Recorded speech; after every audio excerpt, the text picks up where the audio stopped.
dapat 3 kali, dan habis berapa? Belum visit dokternya nih, nah dokternya mau dibayar berapa? Nah, kalau visit dokter mungkin sehari sekali ya. Nah, kalau perawat nih, tiap keluar manggil perawat kan visit perawat kan. Nah, itu kan juga harusnya dibayar juga tuh. Nah, itu baru satu perawat sama makan, belum nanti listriknya, airnya, gitu ya. Kemudian apa itu, tempat tidurnya itu kan ada spray penggunaannya, terus habis itu misalkan bahan habis pakainya yang lain yang non medis itu aja udah nggak masuk akal ya, apalagi dapat obat dan lain sebagainya, itu kan sebenarnya luar biasa gitu ya. Nah, kalau apa namanya, awal-awal dulu itu sampai akhirnya saya pernah merawat juga pasien ya, karena pembayarannya seperti itu kita kan harus berputar ya otaknya gimana supaya bisa mencakup semua itu. Akhirnya jadi menghemat obat injeksinya gitu ya. Jadi yang bisa oral ya kita berikan oral. Jadi kayak tidak berguna ya. Nah, ini dirawat kok diberikan oral kan rasanya bagaimana gitu ya. Nah, karena ya memang harus memikirkan itu, bahkan itu tuh dokter juga sampai mikirin itu ya. Harusnya kita kan berfokus, kalau misalkan di pelayanan kan berarti kita harusnya fokus pada kesembuhan pasiennya ya, tapi juga harus ikut memikirkan seperti itu. Mau nggak mau juga harus bagaimana nih caranya biar cukup, tapi tetap nggak cukup deh gitu. Cukup-cukupnya atau cukup itu, bahkan beberapa fasilitas layanan kesehatan itu memberikan sebuah alternatif, misalkan ini per hari 150.000, nanti misalkan habisnya lebih dari itu digratiskannya hanya sampai 150.000, sisanya nanti misalkan 500 gitu ya, dikurangi 150.000 ada 350.000 itu harus dibayarkan pasien semua. Itu banyak yang nggak mau seperti itu. Bahkan kalau misalkan terpaksa pun mereka ada yang lapor deh ke BPJS. Nah, ketika membuat laporan dan ternyata benar kan ya, ditarik iurannya ya tambahan, nah itu BPJS bisa aja memberikan hasil kinerja yang buruk pada pasien-pasien tersebut. Karena ya memang buktinya iya benar gitu ya. Padahal itu semua juga demi kebaikan pasien ya kalau kita melakukan itu gitu kan sebenarnya ya.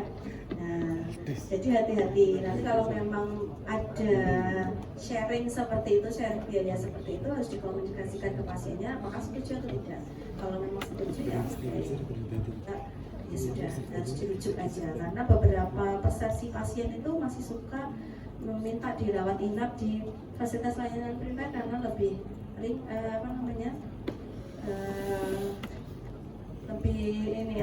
tidak ribet gitu loh seperti di rumah sakit, karena mungkin kalau di layanan primer itu kan jaraknya biasanya dekat, kemudian untuk administrasi juga mudah. Kalau di rumah sakit kan tidak bisa ya, jarak biasanya lebih jauh dari rumah, kemudian administrasinya pasti ribet dari mulai masuk sampai mau keluar pun biasanya tidak cepat seperti di layanan primer. Karena kan kalau layanan primer pasti kan sedikit ya yang rawat inap, berbeda dengan di rumah sakit, jadi kan mungkin yang membuat lama itu.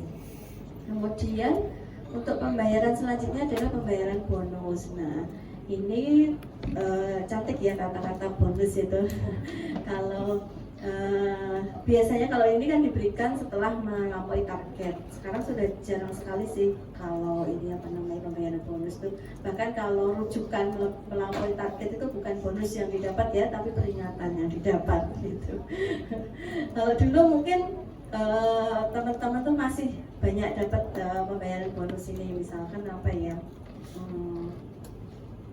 berhasil memanfaatkan misalkan alat-alat dan bahan itu mengalami pengiritan misalkan. Nah itu sisa dari penghematan itu biasanya bisa dibagikan kepada timnya tersebut. Jadi misalkan ada BHP yang bisa dihemat, nah sisanya bisa jadi bonus itu. Kalau sekarang kan enggak, sekarang memang harus menghemat biar bisa masuk paket ibaratnya gitu ya.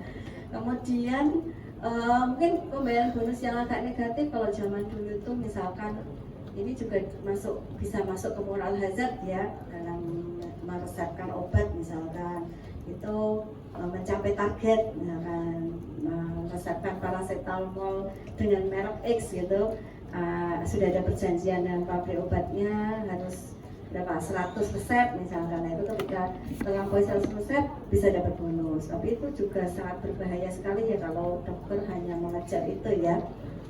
Nah, kemudian terkait pembayaran provider yang lain, ini ada flat rate. Nah, flat rate ini biasanya diberikan sejumlah nominal uang tersebut sebagai pembayaran itu berdasarkan kompetensi yang spesial biasanya deh. Jadi memiliki kompetensi tertentu, misalkan kalian memiliki kompetensi sebagai direktur rumah sakit gitu ya, dengan berbagai macam pengalaman.